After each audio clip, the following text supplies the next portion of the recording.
Well, finally, I'm back with you. The UFOs and Bob Lazar and EMP.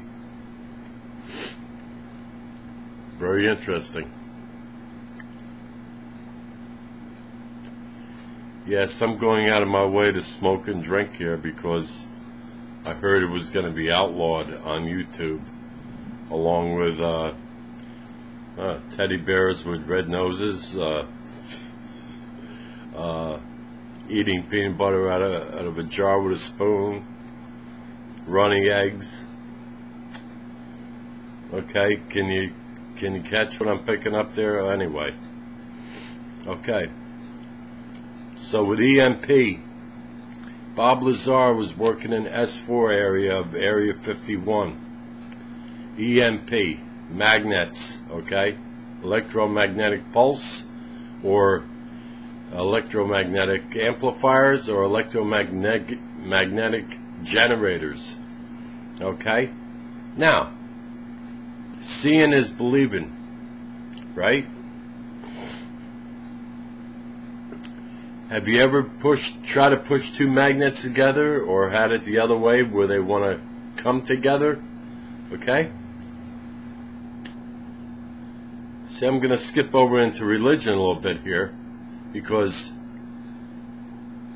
you don't see the force between the two, either pulling together or pushing apart, but yet it's there. Okay? It's there.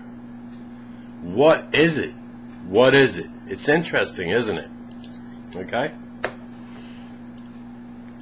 That's the same thing with God, or the higher being in that.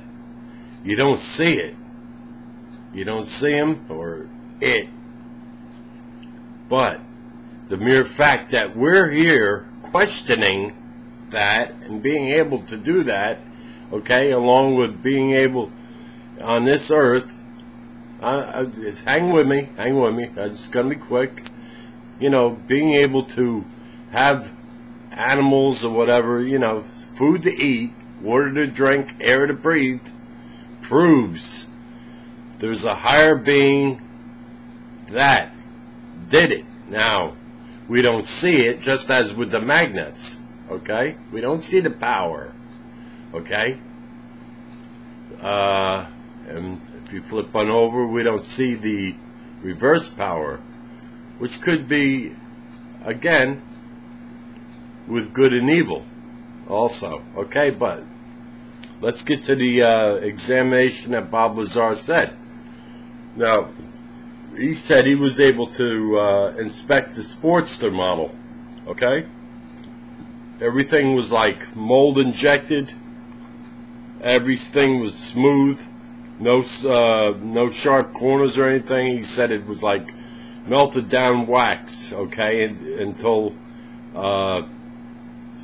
you know, the wax, you know, with the chairs and everything, it was like to the point where just the corners and stuff would start to melt, and that's it.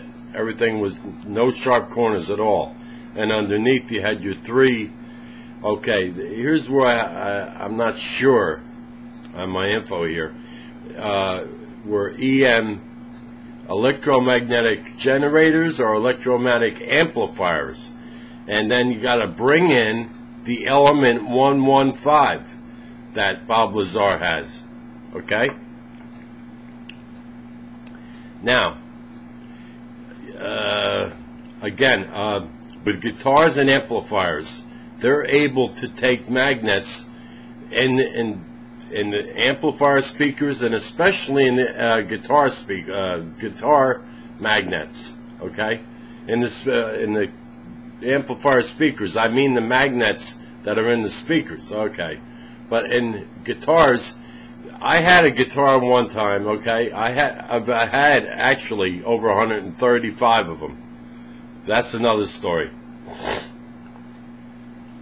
I had a L6S made by Gibson, okay, all maple body, and it had a 6-position switch. You were able to throw your pickups in and out of phase, okay, so you had you had two bar pickups like this, okay, with metal covers over them, with 2 bars underneath each cover.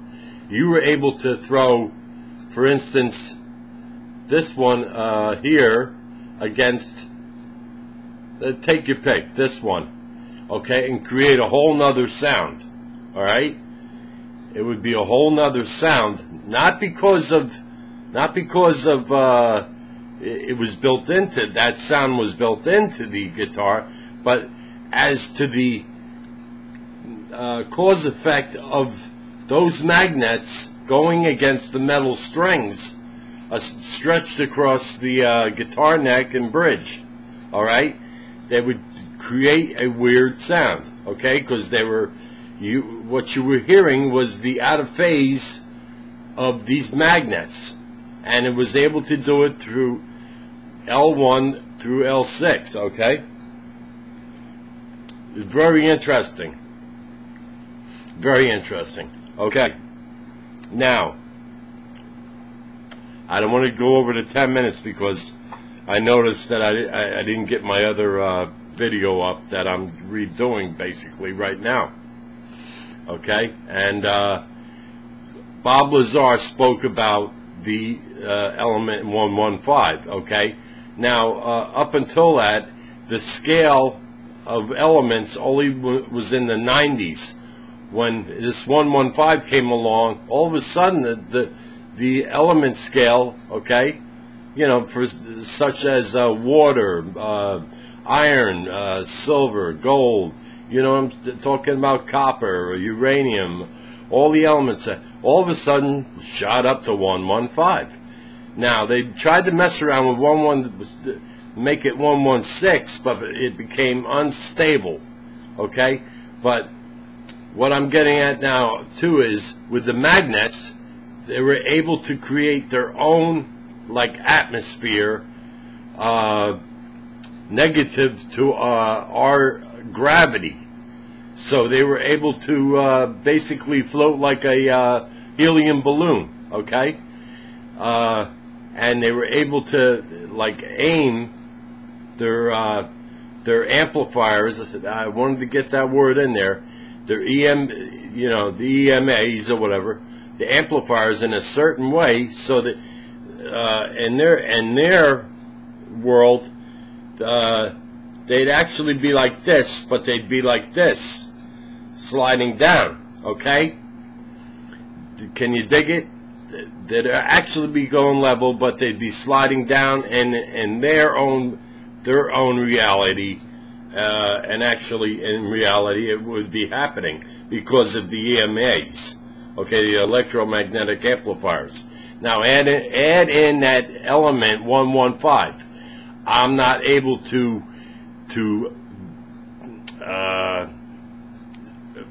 get into that enough. I haven't received enough information. All I can figure out is that it was the power for these magnets and electromagnetic pulse amplifiers or generators, EMPs or EMAs, to create their own atmosphere. Okay, so in other words, nobody gets hurt. Also, too, when they're doing these, couple of 1,000-mile-an-hours, all ahead, and then they stop, and then all of a sudden they rise up, do this, that.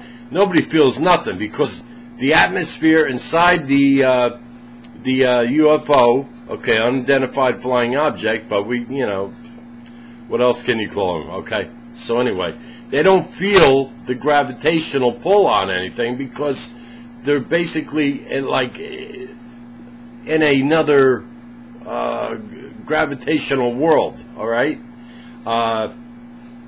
I've got to cut this off, but just dig what I'm saying, okay? And Bob Lazar is definitely on the right track. Look him up, and okay,